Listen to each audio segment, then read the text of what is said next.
A gente vai falar aqui com uma convidada que entende muito desse assunto. Daqui a pouquinho ela estará aqui.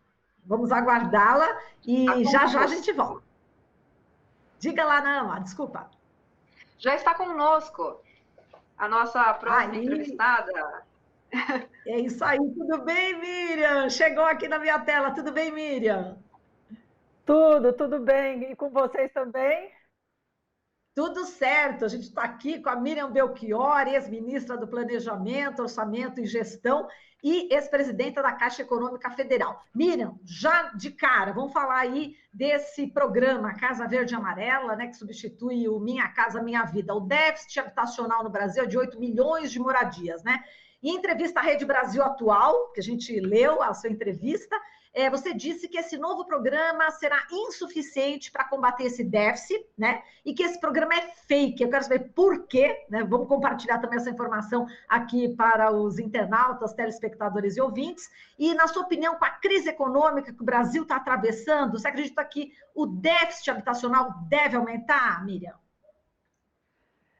Então, por que eu estou chamando o programa de fake? Eu estou chamando ele de fake porque ele não atinge o principal problema de habitação no Brasil. Como você disse, o déficit habitacional no país é de 8 milhões de moradias. E 80% desse déficit se concentra na população, né, nas famílias que têm renda até R$2.000. 80% do déficit está aí. Tá? O que propõe esse novo programa? Reduzir a taxa de juro de financiamento. Acontece que quem tem renda de R$2.000 não tem renda suficiente para tomar um empréstimo. Então, o único jeito dele tomar um empréstimo é se for um subsídio bastante grande que a gente tinha no que a gente chamava de faixa 1 do programa Minha Casa Minha Vida, né? Para as famílias com renda à época até R$1.800, eles deram uma atualizada aí da inflação. Nós atendemos com Minha Casa Minha Vida, nós contratamos 4 milhões de unidades nos 7 anos do Minha Casa Minha Vida. A metade, mais de 2 milhões, eram para a faixa até R$1.800. O que eles estão propondo? Que quem vai ser atendido até essa faixa de renda de R$2.000 vai atender com um financiamento. Essas pessoas, imagina alguém que ganhe R$2.000, se vai ter condição de pagar entre R$600 e R$800 de uma prestação da casa própria durante 25 anos. Por isso que ele é fake, porque ele não ataca o principal problema, que é a concentração do déficit habitacional do Brasil nas famílias com renda até R$2.000. Ou seja, não dá para dizer que ele vai substituir o Bolsa Família, porque a grande qualidade do Bolsa Família foi exatamente ter atendido a população que mais precisava, porque já havia financiamento do Fundo de Garantia para famílias de renda maior. E por isso que o déficit é tão grande, né? Porque essas famílias não têm como tomar um financiamento, e com Minha Casa Minha Vida elas podiam. Pra vocês terem uma ideia, ele não contratou, né, o governo Bolsonaro não contratou nenhuma casa do faixa 1 do Minha Casa Minha Vida no ano de 2019 e no ano de 2020. Nenhuma. O que ele está fazendo com Casa Verde e Amarela é oficialmente acabar com o atendimento às famílias mais pobres pelo Minha Casa Minha Vida. Então, é uma ofensa dizer que esse programa substitui o Minha Casa Minha Vida. Agora, Miriam, você acredita que esse programa habitacional proposto aí pelo governo Bolsonaro, ele favorece mais o mercado financeiro do que as reais necessidades da população sem moradia? A gente lembra aqui que na cerimônia do lançamento, o presidente da Febraban se mostrou bem otimista e o ministro da Economia, o Paulo Guedes, não estava nesse lançamento desse novo programa habitacional. Você sente um cheiro de fritura em relação ao ministro ou não chega tanto assim, Miriam?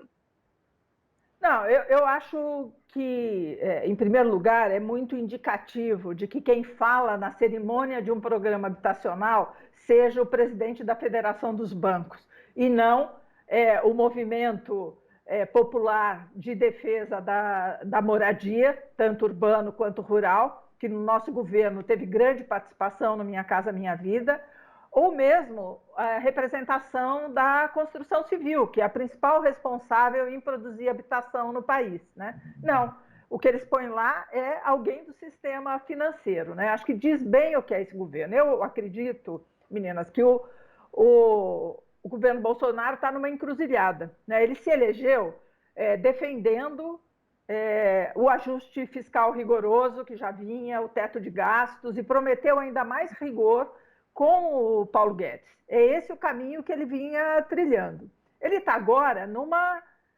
encruzilhada. Para onde ele vai? Ele continua no mesmo caminho de manter o teto de gastos, ou ele vai quebrar o teto de gastos em função dos seus interesses eleitorais, né? Nós somos coerentes, nós sempre defendemos que não podia ter teto de gastos, que isso prejudica a população, reduz recursos para a saúde, para a educação, para todas as políticas públicas, para a infraestrutura, que é altamente geradora de emprego, como Minha Casa Minha Vida. Então, nós sempre defendemos isso, nós somos coerentes e achamos que isso tem que terminar. Eles vão mudar, vão fazer um estelionato eleitoral em relação ao que defenderam na campanha eleitoral, por motivos meramente eleitorais. Acho que é nessa encruzilhada que o governo está, e uma hora o Bolsonaro fala uma coisa, outra hora ele fala outra. O que não há dúvida é que o Guedes não é mais um super-ministro, está na corda bamba, assim como o Moro também ficou, e que pode ser rifado a qualquer momento. Agora, o que pode acontecer, Miriam, nesse raciocínio que você está fazendo em relação a essa questão do teto de gastos, se o presidente Bolsonaro resolve realmente furar esse teto, né? O que pode acontecer? Porque a gente sabe que a elite econômica, a mídia tradicional, ela está realmente defendendo que tenha que ter esse teto de gastos. Agora, se resolver furar, o que você acha que pode acontecer? Perde esse apoio dessa elite brasileira econômica? Pois é. Se a gente olhar em perspectiva, né, o Bolsonaro foi perdendo apoios durante 2019, que se acentuou no começo da pandemia, com ele tomando um conjunto de iniciativas claramente suficientes para abrir um processo de impeachment e ele ser impedido, e isso não aconteceu. A própria Globo batendo muito no comportamento dele, né?